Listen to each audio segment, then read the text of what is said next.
I went into town one day and I said, Joyce, draft a letter. Tell him I'm ready. And I did. It was in October 1943 that I enlisted in the Marine Corps. They were forming this amphibian battalion. They were a lot different than land tanks. Lots and lots. So we trained in that for a couple of months and then headed overseas. I didn't know where he was, and we tried to follow the news. Yeah. You know, on Iwo Jima, I just figured he was there. Yeah. When we went into Iwo, we had tried periscopes. So they welded a hole 6 inches wide and 1 inch thick in the hatch. That's what I was looking through going into Iwo. And we got into this sand. And I think I showed you the sand, that you try to move the tank in the sand. And it was impossible.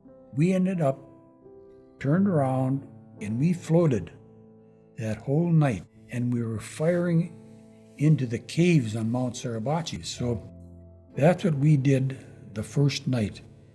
And colder than the dickens. And the tough fighting was after that. And that's when the infantry took over. Can't say enough good about them. You know, it was supposed to be a 2 or 3 day operation, and it ended up about 30 days.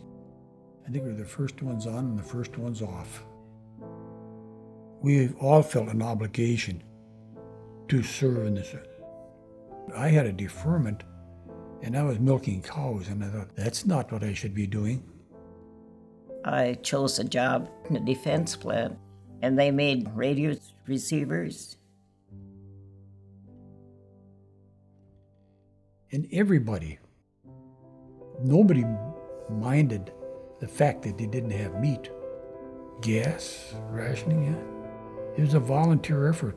Everybody was pitched in.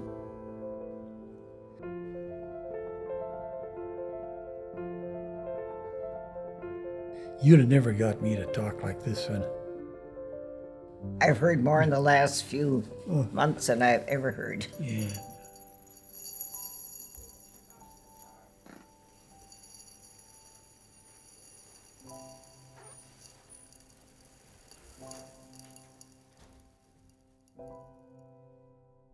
That's the first time I've ever sifted through it.